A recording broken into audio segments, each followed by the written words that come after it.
Welcome to the management classes. आज इस video में हम लोग परमानेंट इनकम हाइपोथेसिस को डिस्कस करेंगे। देखिए, ये परमानेंट इनकम हाइपोथेसिस एक अमेरिकन इकोनॉमिस्ट थे जिसको हम लोग जानते हैं, मिल्टन फ्रीडमैन। उन्होंने इसको डेवलप किया था और ये थ्योरी काफी हद तक आप कहिए, वैसे लाइफ साइकिल हाइपोथेसिस थ्योरी से ये अलग है, लेकिन काफी हद तक कुछ चीजों में ये उससे सिमिलर है। जैसे फ्रीडमैन ने एक चीज बताई है कि जो कंजम्पशन डिपेंड करता है, जो कंजम्पशन है हमारा, और बल्कि कहीं कंजम्पशन एक्सपेंडिचर जो है वो किस चीज से डिटरमिन होता है? लॉन्ग टर्म एक्सपेक्टेड इनकम से। जो आने वाले टाइम में हमारी इनकम है, हमने सोच के रखा है कि अगले साल इतनी इनकम होगी, अगले साल इतनी इनकम होगी, उस चीज को जो हमने सोच के रखा हुआ है उसके ऊपर हमारा कंजम्पशन डिपेंड करता है। अगर हमें अंदाजा है कि आगे हमारी इनकम अच्छी होगी तो हम आज ज्यादा कंज्यूम करेंगे। हमें पता है कि आगे हालात खराब हो सकते हैं तो हम सेव करेंगे। तो इसलिए इसके अंदर ये बात उसमें भी थी, लाइफ साइकिल हाइपोथेसिस में भी थी कि जो कंजम्पशन बेसिकली डिटरमिन होता है वो लॉन्ग रन एक्सपेक्टेड इनकम पर होता है, करंट लेवल ऑफ इनकम पर नहीं होता। और ये जो लॉन्ग रन एक्सपेक्टेड इनकम है, इसी को फ्रीडमैन ने परमानेंट इनकम कहा है। जो परमानेंट इनकम का वर्ड यूज किया गया वो उसी इनकम के लिए किया गया है जिस पे हमारा कंजम्पशन डिपेंड करता है, यानी वो इनकम जो हम फ्यूचर में एक्सपेक्ट कर रहे हैं। और इसी के ऊपर टोटली बेस करके कोई भी व्यक्ति अपना कंजम्पशन को प्लान करता है। इसके लिए फ्रीडमैन ने एक एग्जांपल दिया। जैसे कि मान लीजिए एक आदमी को किसी लेबर होती है, वीकली उनका पेमेंट होता है, या आप ले लीजिए जो सैलरीज पर होती है मंथली होता है, अलग अलग सिस्टम है। तो क्या ऐसा हो सकता है कि मुझे आज सैलरी मिली और मैंने आज ही पूरी की पूरी अपना कंजम्पशन को प्लान करके आज ही खत्म कर दी? ऐसा नहीं होगा ना। बेसिकली सिस्टम क्या है कि मुझे जो सैलरी मिलती है उसके लिए मैं चाहता हूं कि मेरे पूरे महीने का जो कंजम्पशन है वो स्मूथ चले, तो मैं उसको प्लान करता हूं एवरेज इनकम पर। रोज ये करना है, ये बचेगा तो यूं करना है, ऐसे करना है, ऐसे करना है। तो उस स्मूथ इनकम, स्मूथ कंजम्पशन को चलाने के लिए मैं पूरे महीने को प्लान करता हूं। मैं कतई ऐसा नहीं करता कि आज खूब बेहतरीन अच्छे अच्छे खाने खाए जाए, अच्छी अच्छी जगह घूमा जाए और कल से फिर खत्म मामला, बैठे हुए आकर के अब क्या खाएं। ठीक है, कोई नहीं करता ऐसे। तो जो सिस्टम है, और ये बात फ्रीडमैन की सही है, उन्होंने कहा कि आप प्लान करेंगे पूरा, अगर आप ये कहना चाह रहे हैं कि करंट लेवल ऑफ इनकम पे हमने किया था, आज इनकम मिली, आज हमने उसको प्लान कर लिया, कल का खत्म नहीं, बल्कि जो हमारा पूरा एक्सपेक्टेड इनकम रहती है कि हाँ इसमें ये हो गया, आगे वाले में हमारी इनकम ऐसे होगी और ये होगी। तो इसी तरीके से ये सिस्टम चलता है। यानी जो हम अपने इनकम, अपने जो कंजम्पशन को बेस करते हैं फ्यूचर इनकम पर, इसी को जैसे मैंने बताया फ्रीडमैन ने परमानेंट इनकम कहा है। और ये लाइन जो है वो हमारी लाइफ साइकिल हाइपोथेसिस से मैच करती है, क्योंकि लाइफ साइकिल हाइपोथेसिस भी ये कहती है कि आदमी अपनी इनकम को अपनी लाइफ साइकिल के हिसाब से मैच करता है। तो इस तरह हम भी कह सकते हैं कि people plan their consumption on the basis of their expected average income over a long period of time. ठीक है। अच्छा, यहां इस बात को जहन में रखिएगा कि जो इनकम है यहां पर, वो इनकम सिर्फ ह्यूमन अर्न की हुई इनकम नहीं है, बल्कि जो हमारी नॉन ह्यूमन एसेट्स हैं वो भी है, जैसे वेल्थ है। यानी एक तो मैंने काम किया, मैंने इनकम ले ली, वो है। एक ये कि मैंने शेयर्स खरीद लिए, बॉन्ड्स खरीद लिए, कहीं पैसा इन्वेस्ट कर दिया, तो वहां से भी तो मुझे इनकम आएगी। तो मैं एक्सपेक्ट तो उस इनकम को भी कर रहा हूं ना फ्यूचर में, कि मैंने वो खरीदा है, वहां से इतनी इनकम आ जाएगी। तो इसके अंदर दोनों तरह की इनकम होती है। इस बात को सही समझने के लिए बेसिकली हम अगर रिलेशन को देखें कि कंजम्पशन और परमानेंट इनकम के बीच में क्या रिलेशन है, तो चीज हमारी समझ में आएगी। तो हम देखें रिलेशन बिटवीन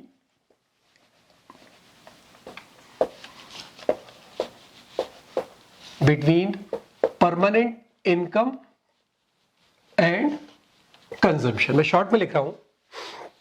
हम अब परमानेंट इनकम और कंजम्पशन के बीच में देखेंगे क्या रिलेशन बनता है। फ्रीडमैन ने कहा कि परमानेंट इनकम और जो कंजम्पशन है, इन दोनों के बीच में जो एक रिलेशन बनता है वो उसकी प्रोपोर्शनैलिटी है। यानी उन्होंने कहा कि consumption is proportional to permanent income, यानी कंजम्पशन डिटरमिन होगा प्रोपोर्शनल टू। अच्छा, ये कंजम्पशन हमारा परमानेंट है तो यहां पी लगा लें। आपने देखा होगा पी लगा हुआ होता है यहां। तो ये परमानेंट के लिए पी लगा होता है। कंजम्पशन परमानेंट हो गया, एक हमारी इनकम हो गई और वो परमानेंट इनकम। ठीक है, अब इसका मतलब ये है कि हमारा जो कंजम्पशन है वो इनकम पर डिपेंड हो गया। इसका मतलब ये हुआ कि हमने जितना कमाया उतना कंज्यूम कर लिया, लेकिन ऐसा तो नहीं होता, हम सेव भी करते हैं उसके अंदर से। तो यानी एक पोर्शन इस इनकम का हम कंज्यूम करते हैं, तो वो पोर्शन के लिए हम यहां लगा देते हैं स्मॉल के। ठीक है, अब हम क्या कह रहे हैं कि कंजम्पशन, परमानेंट कंजम्पशन हमारा कौन सा है? इनकम का वो पार्ट जो हम कंज्यूम कर लेते हैं, इनकम का वो पार्ट जो हम कंज्यूम कर लेते हैं। तो के क्या हो गया हमारा? Marginal propensity to consume. Income पर कितनी हमारा मार्जिनल वो कंजम्पशन कितना हो रहा है, वही हमारे इस के से डिटरमिन होता है। जैसे मान लीजिए कि किसी की इनकम बढ़ी, उसमें से उन्होंने सिर्फ 80% कंज्यूम किया, 20% सेव कर लिया, तो वहां के 0.8 हो जाएगा, 0.8 और वहां उसकी इनकम लिख दीजिए तो उसका 80% कंज्यूम हो जाएगा। ठीक है, अच्छा, इसलिए सारा दारोमदार इस के पर हो गया। तो ये के भी कुछ चीजों पर डिपेंड करता है, यानी वो पोर्शन जो हम इनकम की वो पोर्शन जिसको हम कंज्यूम कर रहे हैं वो कुछ चीजों पर डिपेंड करता है। जैसे पहला है रेट ऑफ इंटरेस्ट।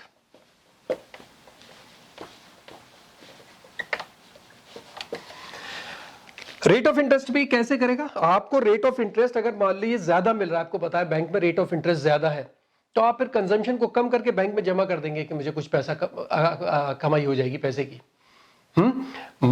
से मार्केट से पैसा लेंगे या अपने कंजम्पशन को रोकेंगे, बैंक में जमा कर देंगे, इंटरेस्ट मिलेगा उसके ऊपर। लेकिन अगर इंटरेस्ट रेट कम है तो क्या फायदा? इंटरेस्ट रेट तो बहुत ज्यादा मिलना नहीं है, मजे करो, उड़ाओ पैसे। ठीक है, तो ये एक कैरेक्टरिस्टिक होती है, ये एक तरीके का एक टेम्परामेंट होता है लोगों के अंदर कि अगर इंटरेस्ट रेट ज्यादा मिल रहा है तो इन्वेस्ट कर देते हैं, वरना उसको कंज्यूम कर लेते हैं। दूसरी चीज होती है proportion of non human wealth to human wealth.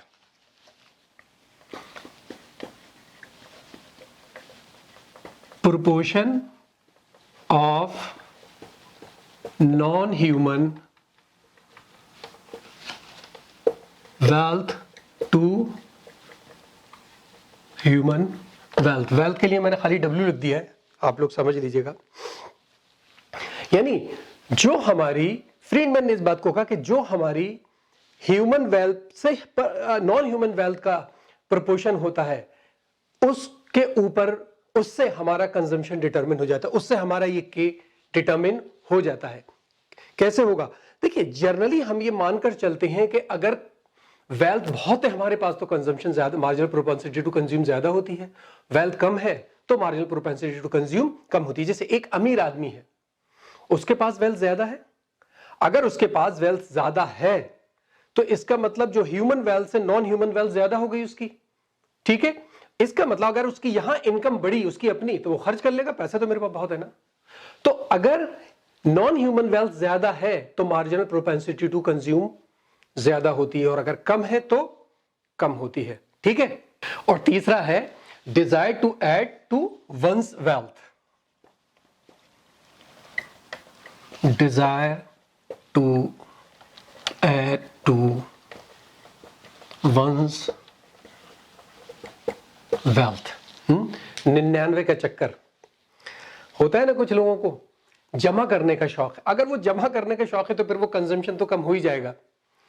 ठीक है, तो कुछ लोगों को शौक होता है कि वो वेल्थ को, इनकम को, पैसे को जमा करते हैं अपने पास, बस जमा करते रहे, बहुत पैसा हो जाए मेरे पास, तो उन लोगों का कंजम्पशन भी कम हो जाता है, उससे भी ये के इफेक्ट होता है। जाहिर है अगर आदमी का नेचर इस तरह का है कि मैं खर्चा नहीं करूंगा, मैं जमा करूंगा पैसे, तो उसकी इनकम बढ़ेगी लेकिन उसका के जो है वो कम होगा, ज्यादा उसकी सेविंग में चला जाएगा।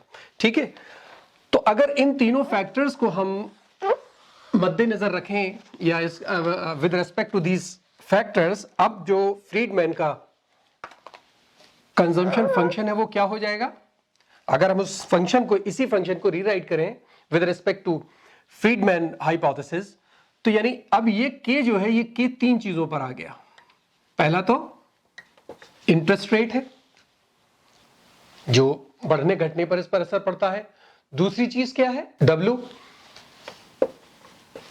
डब्ल्यू क्या है? हमने जो देखा था कि ratio of non human wealth to labour income या ह्यूमन वेल्थ, ठीक है।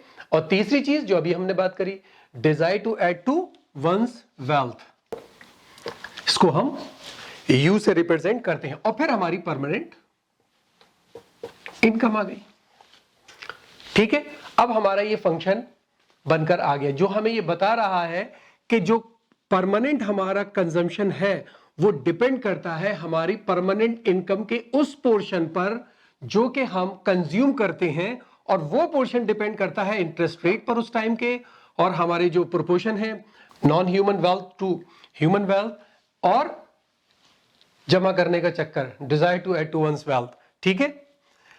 ये फंक्शन हमें यह भी बता रहा है कि permanent consumption is a function of permanent income, ठीक है। इसको हम एक फिगर के जरिए भी समझ सकते हैं।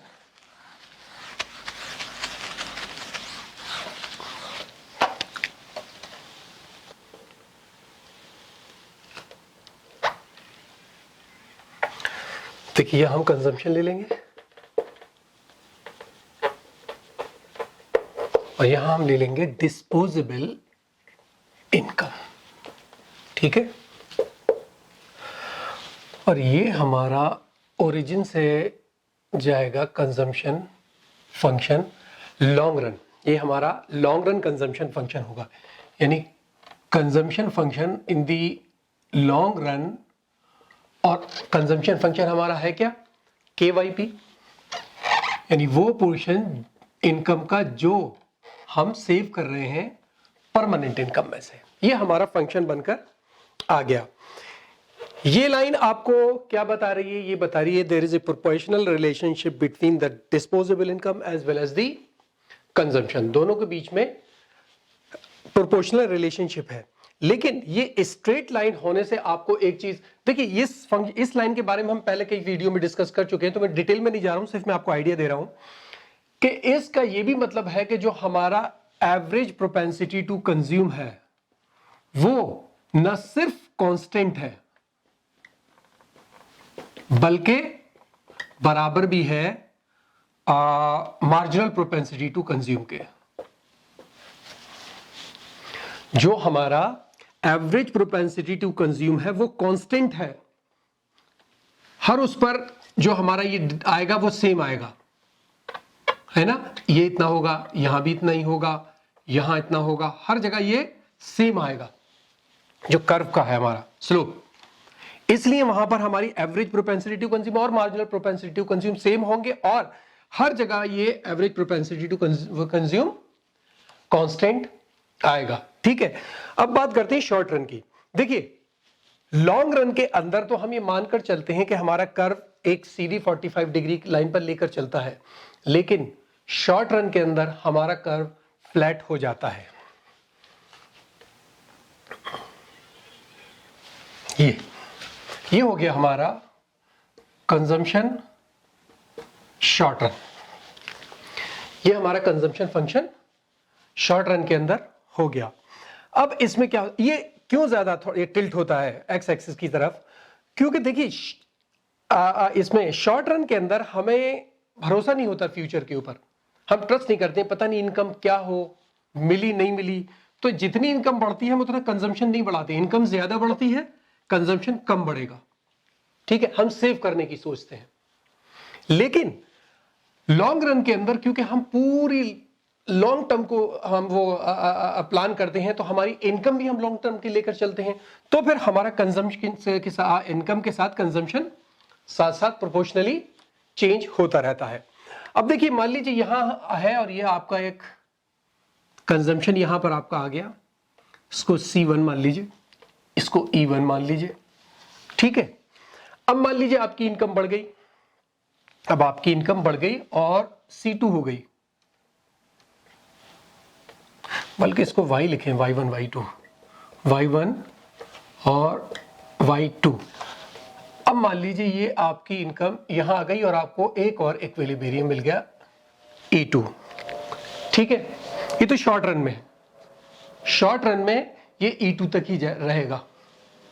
लेकिन लॉन्ग रन के अंदर क्या होगा, लॉन्ग रन में तो हमें बहुत ज्यादा टिल्ट होने की जरूरत नहीं है, शॉर्ट रन में तो हम सोच के चल रहे हैं पता नहीं इनकम हुई नहीं हुई, तो ज्यादा इनकम बढ़ती है, थोड़ा सा कंजम्पशन बढ़ता है।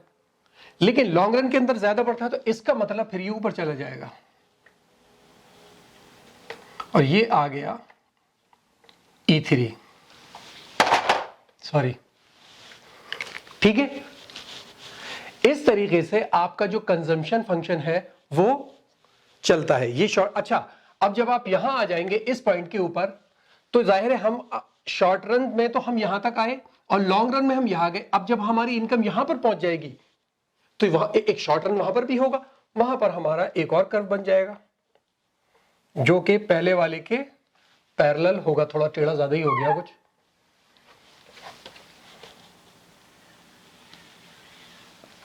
ये हमारा, अगर इसको 1 ले लें तो ये कंजम्पशन शॉर्ट रन 2 हो जाएगा हमारा, ठीक है।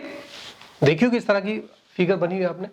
तो क्योंकि जाहिर है यहां तो अब हमारा short run consumption function shift हो गया ना, पहले हम इस पे थे, अब हमारी इनकम बढ़ गई, तो शॉर्ट रन में तो ये शिफ्ट कर गया, लेकिन लॉन्ग रन में ये उसी ऊपर रहेगा। लॉन्ग रन के अंदर हमारा पूरा कर्व एक ही उस पर रहेगा, लेकिन शॉर्ट रन में चेंज हो जाएगा। इसी की वजह यह है कि जो short run marginal propensity to consume है वो कम होती है long run marginal propensity to consume से। यानी जो मार्जिनल प्रोपेंसिटी टू कंज्यूम है जो हमारी शॉर्ट रन के अंदर होगी वो कम होती है MPC लॉन्ग रन। क्यों? क्योंकि आप देखिए ये जरा टिल्ट रहता है और ये थोड़ा ऊपर की तरफ रहता है, यानी जो हमारी इलास्टिसिटी है वो डिस्पोजेबल इनकम को लेके शॉर्ट रन में ज्यादा होती है और लॉन्ग रन में कम हो जाती है, ठीक है। आई बात समझ में? अब देखिए एक चीज और होती है, उसको हाथ के हाथ हम डिस्कस कर लें। यहां पर एक इनकम होती है जिसको फ्रीडमैन ने कहा है ट्रांजिटरी इनकम, यानी परमानेंट इनकम और ट्रांजिटरी इनकम।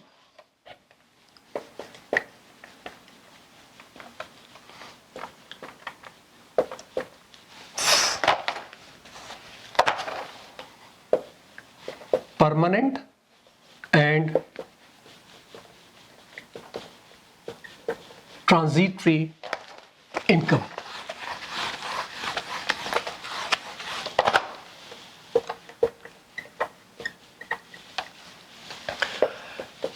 फ्रीडमैन ने कहा कि जो हमारी इनकम होती है, जो हमारी परमानेंट इनकम होती है, उसके अंदर एक ट्रांजिटरी पार्ट होता है। ट्रांजिटरी पार्ट कौन सा होता है? जो हमारी टेम्परेरी इनकम होती है, जो हमारी टेम्परेरी इनकम होती है। यानी इनकम हो सकता है इस महीने मिली, अगले महीने नहीं मिलेगी। बोनस होता है, आदमी को बोनस मिलता है, तो बोनस हर तनख्वाह में तो नहीं, हर पेमेंट में तो नहीं मिलती, हर वेज में तो नहीं मिलती, हर सैलरी में तो नहीं मिलती है। साल में एक बार बोनस मिलता है ना। तो इसलिए फ्रीडमैन ने कहा कि जो हमारी परमानेंट इनकम है उसके अंदर ट्रांजिटरी इनकम भी होती है।